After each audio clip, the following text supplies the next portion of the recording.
excited to have our friend Lou Bezjak from the state join us tonight. Just allow him. Usually we really rush Lou because he's on his way to a game. He's come back from a game. He's got a bunch of people texting him, and we never allow Lou just to untuck his shirt and relax and talk a little bit about high school athletics. So we're going to give Lou that chance tonight. Lou, we welcome you back to Sports Talk. How's your summer going? Pretty good, Smitty. How are you guys doing tonight? Well, we're doing well. You know, I keep saying I'm wearing a Tommy Bahama shirt. I have will have a coffee in my hand, but I'm going to get whatever. It'll be something cold later on after 8 o'clock tonight. Trying to enjoy the summer, but you know the sports stories keep on coming. I know this is probably a slow time for you, but I wanted to pick your brain a little bit now that the dust is settled and maybe some of the wounds or scars have healed between some of what, you know, the acrimony between the charter schools and the public schools and some of the coaches that have gone on in the recent past. And, you know, we had the realignment, and there was a lot of debate about the realignment. Where do you see it right now? Because, you know, teams like Gray Collegiate or Oceanside Collegiate, they're going to be playing a whole new, different group of schools this year. So is everybody kind of coming together and moving in the same direction now since realignment is official? Yeah, now that everything's done and all that stuff last year, it was a lot to unpack. It seemed like something different every week, and but now you have the realignment settled. You got the regions in place. You got the two classifications. I mean, you got 5A being split.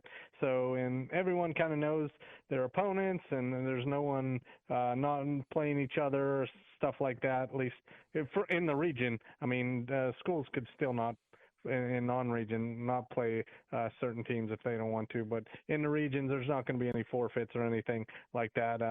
There definitely is a penalty now if you do, but yeah, I think everyone's ready to get going, and it's definitely going to be a new kind of a new era in high school football with the schools moving up, like I said, the 5A's being split, and a lot to decide, and it's going to be fun to see how it all plays out. Well, Lou, you know, if you're into high school football, kind of the fantasy football thing to do has always been, well, I would split it this way. I would fix this problem like that. And I know you've had these discussions, you know, in press boxes with other writers or perhaps fans coming up to you, you know, asking why these two teams never get in the same region or why these two teams that are so far away are stuck in a region together. How do you think realignment went? I know that the headlines were some of what we had to do with the multiplier, but you know, but also the regions got shaken up a little bit. To me, you know, having covered football in the upstate, and especially in Spartanburg County for so long, I always thought it was important to retain some of those rivalries, Boiling Springs and Burns and Spartanburg and Dorman and Gaffney, try to keep them in the same region. How do you think they did? How would you grade the high school league on that front? They did. You look at that in Region 2 and 5A, they're going to be in the same region. You got that. They preserved the Region 4 in the Midlands. You still got Chapin, Dutch Fork, Irmo, Lexington, River Bluff, White Knoll, then you add Irmo.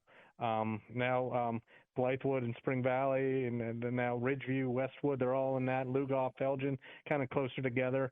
And you have out of Midland School, you got Sumter and West Florence, but still not bad driving distance. And then at the beach, you finally got all the teams in one region. You got Carolina Forest, Conway, Myrtle Beach, North Myrtle, Socastee, St. James. So I think they've done a good job.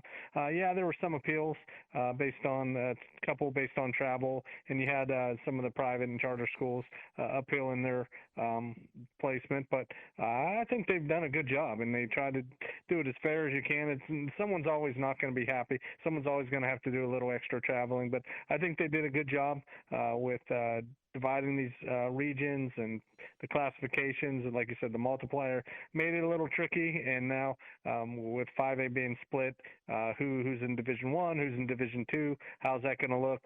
You're going to be using RPI to determine playoff stuff, playoff teams for the first time. They've been doing it in North Carolina for a couple of years, but here you're going to be doing it not just for football. This is for everything.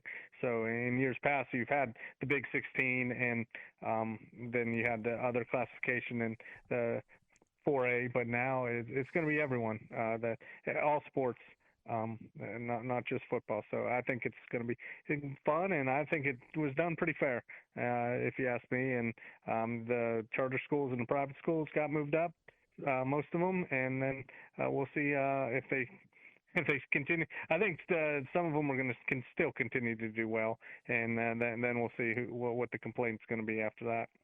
Lou Bezjak joining us from the state.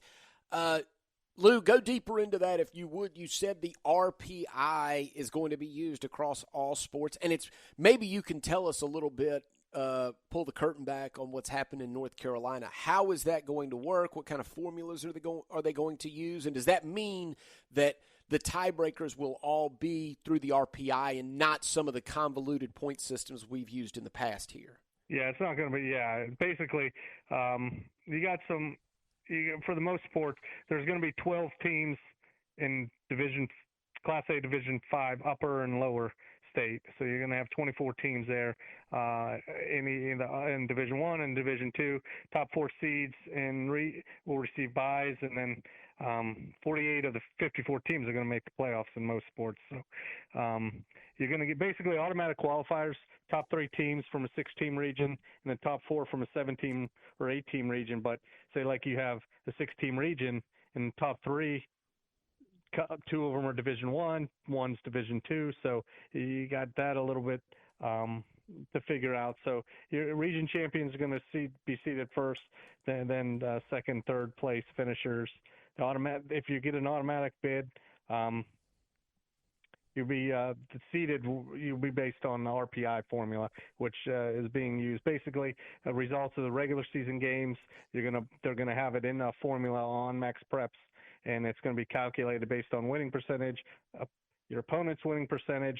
Margin of victory is not going to be used. So I know that was a problem in the past, teams trying to run it up when one of the tiebreakers were margin of victory. So that's why you're going to see some teams maybe schedule a little higher, a little better in your non-region to give you that RPI. Basically, you want to beat a team, and you want the team that you beat go undefeated to help your RPI, basically. Kind of like the old BCS formula a little bit. All right, that's fascinating. I can see how some people won't like it, but frankly, there is no system in high school. If you're going to have teams from across the state that can't play each other head to head, you're going to have to come up with some kind of formula if you want to pare it down and get it in some kind of playoff format. So that's fascinating, obviously. What about that? There is some incongruent regions. Why is it, say, Region 2, 5A has 8 teams, and then, say, Region 1 has 6 teams? What was the thinking behind that? And that means that, obviously, if you're in Region 1 or Region 2, kind of in the Midlands, you're going to have to find some more non-conference opponents. Yeah, basically. Basically, you're talking about in 5A, right? Yeah, I was just glancing at 5A. 5A, yeah, and you're going to have, so like, you got an 8-team region, you're going to need 3 opponents, whether, like, for football, but some sports you're going to have, other regions that they wanted to keep it an even number of teams in the region. That's basically why you see 6, 8. They tried to avoid a 5 and 17 region. That's why things were done like that. And for the most part, they've done that, and it's worked out pretty well. Like you said, it's a lot of scheduling kind of out of your hands, especially with the 8-team regions. There's 7 region games right there. Now you're just going to have to find 3 non-region games. And like I said, teams are scheduling up. Just to help that RPI down the road. Should have come down to that if you're not one of the automatic qualifiers, if you're an at-large. And another thing, in the past, you had the predetermined home and away, based on the bracket, the line. You're not going to have that anymore. It's, the 1 through 12. It's whoever's won. It doesn't matter what year it is, or do you rotate who's home. It's, if you're the number 1 seed and you earned it, you'll be home for the playoffs no matter. There's no predetermined home and away for the playoffs. It's based on seeding, which is also kind of good. All right. Sounds good, Lou. This is great info, and I told you we're going to let you, relax, spread your wings. So, final question: what have you learned this offseason? I'm thinking back, just to give you an example. Last season, it was, Dutch Fork, I think, was 0-3 stumbling out of the gate and then turns it around and wins a state championship. And maybe that's the kind of thing, maybe that's extreme, but you didn't see it coming. But have you heard anything this summer about any of the teams that you cover that may exceed expectations, or a sleeper team that we should keep an eye on that maybe we don't usually talk about? I mean, last year I think it was White Knoll. They kind of came out of nowhere. You had Dutch Fork to start, and then you had White Knoll. Kind of not coming out of there. You knew they were going to be good. They got a lot of veteran teams, a lot of veteran on that team, a lot of seniors, and they make it to the state championship. I think maybe a team.